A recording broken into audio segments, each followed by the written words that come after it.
क्या कोई पत्थर, कोई स्तंभ, कोई गुफा एक पूरी सभ्यता की आत्मा को बयान कर सकता है? क्या एक शासक जो कल तक लहू से भीगा था, वही आज धर्म का संदेशवाहक बन सकता है, केवल स्थापत्य के माध्यम से?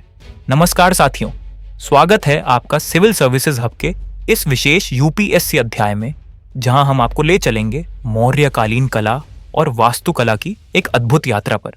तो आइए चलें उस समय में जब पत्थर बोलते थे और सत्ता धर्म बन चुकी थी। भारत मौर्य युग से पहले छोटे छोटे राज्यों और गणराज्यों में बटा था।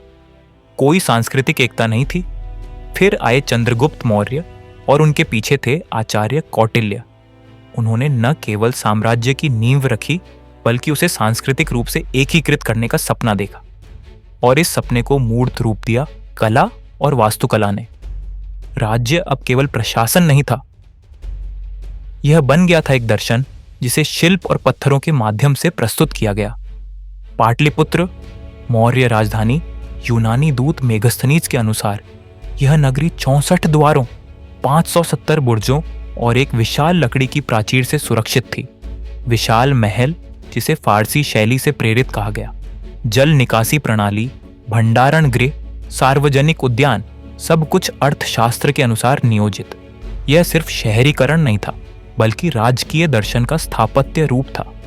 बिंदुसार, जिन्होंने दक्षिण में साम्राज्य फैलाया, यह वही काल था जब आजीवक संप्रदाय को संरक्षण मिला।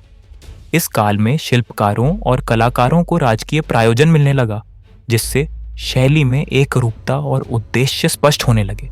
फिर आए सम्राट अशोक। कलिंग युद्ध ने उन्हें अंदर तक झकझोर दिया, और फिर एक क्रांति हुई, एक शांतिपूर्ण स्थापत्य क्रांति। अब कला केवल महलों तक सीमित नहीं थी, अब वह जनता तक पहुंचा हुआ संदेश बन चुकी थी। धर्म, नैतिकता और सहिष्णुता का। अशोक स्तंभ, धर्म की गूंज।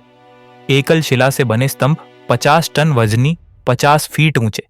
मौर्य पॉलिश, आज भी वैज्ञानिकों के लिए रहस्य।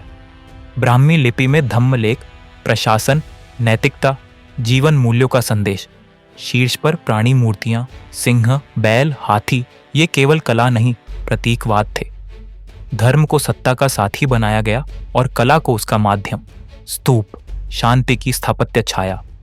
अशोक द्वारा 84,000 स्तूपों का निर्माण, संकेतात्मक संख्या। सांची का स्तूप मूल रूप से अशोक द्वारा बनवाया गया। वास्तुकला में आध्यात्मिक प्रतीकों का समावेश, हर्मिका, तोरण, वेदिका। स्तूप केवल श्रद्धा नहीं, बल्कि सांसारिकता से परे जाने का मार्ग था। यह स्थापत्य अब केवल ईंट पत्थर नहीं, बल्कि ध्यान की यात्रा बन चुका था। बिहार के बाराबर पहाड़ों में स्थित गुफाएं आज भी आश्चर्य का विषय हैं। ग्रेनाइट जैसी कठोर चट्टानों में अत्यंत चिकनी सतह। लोमस आर्षि गुफा, अर्धवृत्ताकार छत, अद्भुत ध्वनि प्रभाव। आश्चर्य, अशोक द्वारा यह गुफाएं आजीवकों को समर्पित थीं, जबकि वह स्वयं बौद्ध थे। यह था धार्मिक सहिष्णुता की सजीव मिसाल। तकनीकी कौशल और प्रतीकात्मक सौंदर्य। चुनार पत्थर का प्रयोग, मौर्य पॉलिश, अभूतपूर्व चमक, राज्य प्रायोजित कला। प्रतीकों का प्रयोग, यथार्थ से अधिक गूढ़ता। कला, अबाइन्या सत्ता, पला नैतिकता, पदर्शन। शुंग और सातवाहन वंश ने स्तूपों को और समृद्ध किया। गुप्त काल में मौर्य शैली पुनः विकसित हुई। आज का राष्ट्रीय प्रतीक सारनाथ सिंह स्तंभ, तिरंगे का चक्र, अशोक चक्र। मौर्य कला समय से नहीं मिटती, वह आज भी हमारी पहचान का हिस्सा है। यूपीएससी दृष्टिकोण, तैयारी के लिए अमूल्य। जीएस पेपर वराई पढ़ाई, कला और संस्कृति का महत्व। जीएस पेपर आवड़ी, नैतिक शासन और स्थापत्य के माध्यम। ऐसे, कला और सत्ता के समन्वय। प्रीलिम्स एंड मेंस, स्तंभ, गुफाएं, स्थल आधारित प्रश्न, इंटरव्यू ए शासन में सांस्कृतिक नेतृत्व की भूमिका। जब आप अगली बार अशोक चक्र देखें, जानिए यह केवल एक प्रतीक नहीं, बल्कि एक शासक का शाश्वत संदेश है कि शासन में यदि धर्म, शांति और नैतिकता हो तो वह कालजयी बन जाता है। अगर आपको यह अध्याय पसंद आया हो तो लाइक करें, शेयर करें और चैनल सिविल सर्विसेज हब को जरूर सब्सक्राइब करें। कमेंट बॉक्स में जरूर बताएं कि आप अगला अध्याय किस विषय पर देखना चाहेंगे।